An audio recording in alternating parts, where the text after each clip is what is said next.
All right, welcome. For today's explainer, we've got something really unique, a little bit different. We're going to imagine a scene where the one and only Wednesday Addams has to get some help from a mysterious raven figure who just happens to be played by the legendary Lady Gaga. It's a really fun way to dig into some pretty advanced English. So let's jump right in. Okay, so right off the bat, what a line. How dare you? It's just this incredibly powerful, dramatic way to show you're angry. It's like saying you have absolutely no right to be here. It immediately sets this very formal, almost theatrical tone, doesn't it? So yeah, you can probably tell this isn't your average English lesson, right? We're about to explore some really beautiful, advanced expressions all through this strange and wonderful little story. So let's set the scene. Why is Wednesday even here in the first place? Well, she's in a really desperate situation. She has actually lost her psychic powers, and she feels completely and totally powerless. I think we've all been there. You know that feeling, right? When a word is right there on the tip of your tongue, you know it, but you just can't seem to grab it. It's so frustrating. Well, that's the exact feeling Wednesday has right now, but for her entire psychic ability. So, in her desperation, Wednesday comes face to face with this legendary raven. And as we're about to find out, this raven doesn't use simple language. Oh no, she speaks in this elegant, complex, almost poetic way that we are going to break down together. Wow, okay, now this is a line. It is just packed with some fantastic, advanced vocabulary. It's an insult for sure, but it's such a creative and poetic one. This is really the puzzle at the heart of their whole conversation. So what in the world is the raven actually saying to Wednesday? Let's peel back the layers on this brilliant piece of figurative language so we can really get it. Let's start with the main idiom here, a crack in one's armor. Think about it, right? Even the strongest knight in the shiniest armor has a weak spot, a little chink where a sword can get through.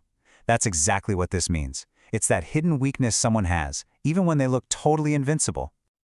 So the monochrome armor, that's just a super clever way to talk about Wednesday's classic black and white fashion, right? It's her protective shell. And the raven is saying that Wednesday's hidden weakness, the crack in that armor, is her overbearing arrogance. It's her need to control everything and everyone. And she doesn't stop there. As if that wasn't enough, she adds this incredibly colorful phrase just to really hammer the point home. Now, the word to reek literally means to smell awful, like really, really bad. But here, it's being used figuratively. The raven is saying Wednesday has so much arrogance. It's like a powerful smell coming off of her. And that word, positively, just cranks up the volume. It means completely, absolutely. It's a seriously powerful way to make a point. But then, the conversation takes a sharp turn. It shifts away from insults and towards something way more serious. See, Wednesday isn't here to have her personality analyzed. She's on an urgent mission. And this line just perfectly captures how high the stakes are. This is not a game. The situation is critical, and Wednesday needs her powers back, like right now. And this brings us to another crucial idiom. When a life hangs in the balance, it means someone's life is in danger. Their survival is totally uncertain, and it all depends on what happens next. The raven then asks Wednesday what she's willing to endure to excavate the truth. Excavate is a cool word. Literally, it means to dig something up, like an archaeologist digging up dinosaur bones. But here, she's using it figuratively to mean digging deep to uncover a hidden truth buried under layers of secrets. Hey, here's a quick practical tip on pronunciation. In that same question, Lady Gaga gives a perfect example of what we call connected speech. Instead of saying what, are, with a hard T, native speakers often link the words together.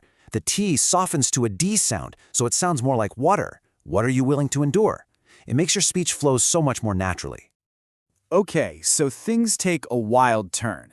To teach Wednesday her lesson, the raven casts a curse, forcing Wednesday and her roommate Enid to switch bodies. And to break it, they can't just walk in each other's shoes. They have to truly understand each other from the inside out. And this right here, this is the key to breaking that curse. They have to solve the mystery of each other, digging deep to find those private thoughts and feelings, the stuff at the very core of who they are. And this whole crazy experience leads to a ton of new vocabulary, all centered on this idea of understanding.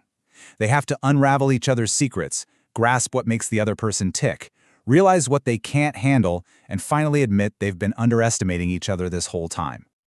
And this is Wednesday's big aha moment. This is her powerful realization. After living as Enid, she finally understands that what she always saw as a weakness, Enid's kindness, is actually her greatest strength. It's her superpower.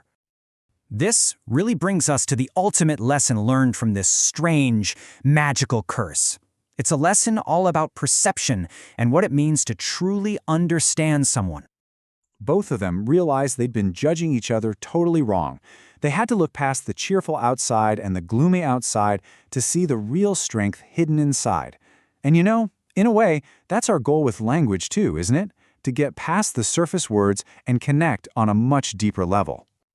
So, through this one bizarre and wonderful story, we've explored 21 new and advanced English expressions. And because we learned them in such a memorable context, you're so much more likely to remember them and actually use them yourself. So, I'll leave you with this final thought to chew on. In your own language journey, are you just trying to handle English? To deal with it and get by? Or is your goal to truly grasp it, to understand its complexities and use it to connect with people on a deeper, more meaningful level?